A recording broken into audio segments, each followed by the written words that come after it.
Alright, we back. I know it's been a little minute, but just wanted to show off one of the more underrated picks in the light heavyweight division. In my opinion, the best striker in the light heavyweight division. I know he is. I know most people will be like, oh, that's obvious. But when you go online, you don't really see him. You see a lot of Magomeds, you see Yuri's, you see Poatan. But when it comes to Carlos Ulberg, you have everything you really want. You have every striking badge that you would want. You have Stinger, you have Tiger, you have Reaper, you have Lancer, and then your one for your overall like ability. Your flow state is Feather Step. So again, you have every single one. You have like 97 speed and accuracy with 96 power on all your moves because you have every perk. So the thing is, you want to work off your jab, your lead hook, and the next thing you know, it gets easy from there. You could work the leg because all those work for Reaper. So you could do calf kicks, you could do actual hard leg kicks with L2 and circle, or yeah, L2 and circle for your rear leg. Because again, they're all for Reaper. When he's trying to step in as Glover, I'm intercepting him with the jab. Then he goes for the takedown. We slow that down. But if you want to start really like taking damage off, which you can if you want to just get people really going early, instead of using your jab, as I get caught right there, the game lagged a little bit and I got caught, but we reset with the elbow. The point being, when you really want to get people going early, if they just rush in on you and they're not taking time to just, pick their shots and set things up, instead of using your jab, when you use people like a Ulberg, a Connor, a Carlos, Carlos Prates, the thing is, you want to use your straight as your jab because they're walking in on the punch and it's just going to make the damage even worse. So when they walk in on it, you fire off with the straight a few times, and then when you want to just work and take your time, that's when you use your jab. You pop them with the jab so they always have something to respect. Now once they respect that, you start switching levels. You get to your jab to the body, and then you even start throwing 1-2s to the body because Stinger is going to activate off of the 2 to the body as well as the 2 to the head. So you start draining their gas tank with little shots. And then right here with Feather Step, you can just stay at range, work your jab, work your straight, whether it's to the body or head. But the thing is, if you're doing it at the right range, boom, he tried to smother me and then I threw an uppercut, drops him, because that's exactly where you want to be with those strikes. That's all Feather Step is. You want to take your strikes exactly where they're supposed to be.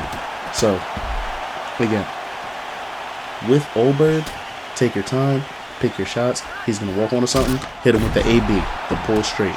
And next thing you know, boom, fight over. On to the next one. You ready, Joe? Good. Let's go. Now we got something a little bit crazier. The main thing here, when you see Poatan, stay at range. Now, that body hook is a little long, but it is still a heavy strike, so it's going to hit you like twice and you're going to be stunned. Everything he throws is a heavy strike, but we have the main thing you need to get around that. Now, Izzy at middleweight is much better at this, but Ulberg does the same thing. You have a fast jab. Well, you have an efficient jab, but it's faster than Poatan. So, boom, you work your fast jab and you work your lead hook. Now, here he tried to go crazy, make him pay with a lead hook. It's 5 stars. You have Stinger, so you want to use your jab and your straight and your roundhouses to take his stamina away. He tries to use his hooks on your block counter him. Just try to chip damage away. Boom, nice little 3-piece, reset. I got too aggressive. Look what happened. I got too aggressive, whiffed a roundhouse to the body out of range, and it went from me being in control with him against the fence to boom, me being against the fence. So even though I landed that uppercut to make him have to respect me and reset, that was a bad move. That's why I say, people ask in the comments, they say, what are the things where I have losses and things like that? It's not really that I have any losses. A crazy amount of losses. I think I just got my 100th loss like recently. The thing is, you have to take your time and see what you're doing wrong, because when you see what you're doing wrong, you literally will learn and get to where you need to get to turn maybe a bad first round into a second round win, a third round win, or a bad first round to a second round that's close to a third round where you turn the tide. That's why I say it's all about taking your time and finding your shots. Now right here, what did I do wrong? I stayed in the pocket too long, ate a double, like a 2-piece, with them both being rounded, and he has Tiger. That's terrible. So we got to reset. Get out of there, stay at range a little bit, feint something so that he has to respect you. Now, you don't want to eat those leg kicks, but I knew he would go low, low, high. So once he goes low, low, high, we get a little drop. The game is back in my favor. So again, take your time. Work the body. He does what? Every time he throws that hook to the body, he likes to double up. So we take our time. Boom. He throws a little kick, whiffs it. We throw a head kick counter. Now that should have whiffed. Not whiffed. It should not have landed. He should have been able to get his block up, but he thought I was going low because I've been countering to the body. Now right there, I got lucky. I blocked low, but I ducked as well. And instead of doubling up, boom. He went high to the head. We turn that around, get a counter off, finish off Alex. Now, is that an easy fight? No. If you fight Alex 10 times, you probably will not win all 10, no matter how good you are. Because if you face anybody on your skill level or higher, the heavy strikes and the overall just damage increase that Alex seems to have above everybody else, and he seems really durable. So the main thing about fighting Alex is at light heavyweight, they are extremely durable. They feel like they can walk through everything. They're like a Terminator. But I just wanted to put this fight in here to show that they can be beat if you stick to your game plan and work your weapons. So, yeah, on to the next one. You ready to fight? Ready. Let's do it. Now, against the Chuck Liddell, it's all about what type of Chuck Liddell you get. Do you get one that knows how to use the strikes, the fact that he's a wild fighter and has to make it ugly, but also be technical in the ugliness? That makes you have a hard fight. If you don't have one of those, you just work the body, take your time, use your jab, be more technical than him, try to intercept him because he has looping strikes. So when he goes really, really round for like kicks to the body and overhands to the head, or hooks to the head or overhands to the head, fire off your 1-2, or just fire off your 1 or 2, just something, because your jab is 5 stars and I believe your cross is 5 stars. But your jab and your left hook are 5 stars. So if you can work your jab, and then when they try to throw in your lead hand with a overhand or a rear hook, you fire off that block counter, which again is once they hit that lead hand, you hold R2, and then immediately fire off a lead hook. That should get you enough damage off and counters to where they're like getting rocked, to where the fight turns in your favor.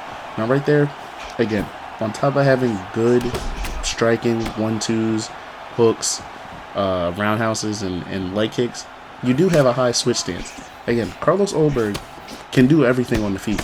So again, he's not sneaky because he's champ, but for some reason, I feel like he's not seen enough in this division, and that's why I kind of wanted to make this video, just to show that he is an ethical pick, not so much a marauder to the point where you're just over here walking through everybody just because you're using them. But he is a good pick, a good switch up. You're more technical than Yuri's. You're just as powerful as like the Chuck Liddells. You can't grapple like the John Joneses, but you know, who can? And yeah, it's just a good switch up. I think it's good to do that. He's like if a slightly slower Adesanya was in the division, that's kind of how you would think about using them, and it gives you a good pick. So again, right here you see that we're catching the kicks. We're looking to change the pace right now, looking to find something where we just set up the jab, because we're winning all the exchanges. When you're winning the exchanges, you're winning the rounds, so there's no need to just pick up the pace for no reason. I see a lot of people do that when they win, or when they're winning, I should say. When they're winning, they start picking up the pace for no reason, giving their opponent more windows to intercept them, giving their opponent more ways to beat them. Because imagine you over here throwing like 50 to 60 strikes around, and you're like winning handedly, and the next thing you know, you rock them one time, and what happens? You try to go full Cody Garbrandt, you go and you throw everything you have at them, and they find a little counter, and boom, since you threw everything you had at them, your stamina got low. When you got countered with an uppercut or a hook or a straight, you walked onto it, it drops you immediately because you had like no stamina, and it was a good counter window.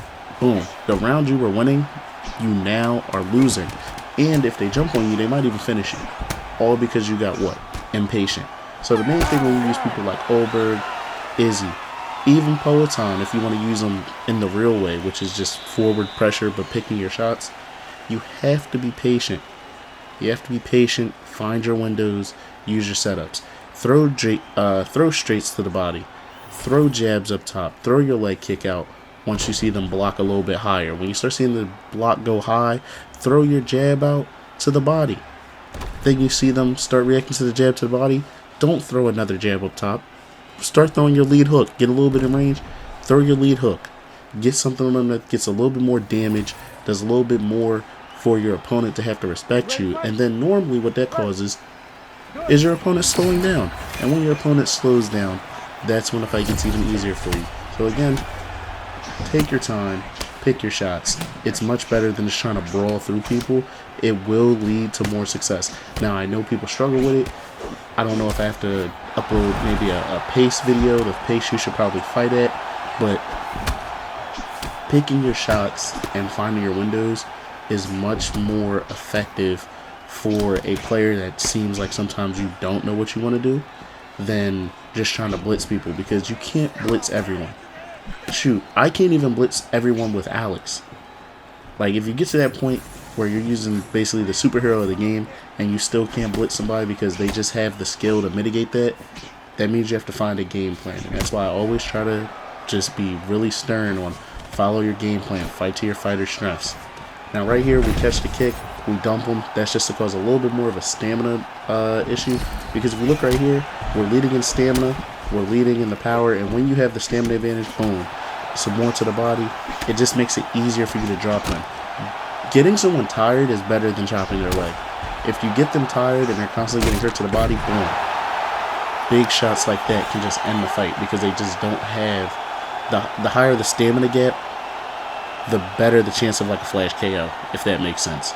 So you really want to play the stamina advantage. Now with that being said, that's all I really have in this video. So just wanted to get back out here, wanted to post. I really appreciate the support. You know, like, share, subscribe, and all that good stuff. And yeah, I should get some more videos out. I'm trying to find some things I want to see. So again, just leave anything you want to see in the comments. And with that, I'm out.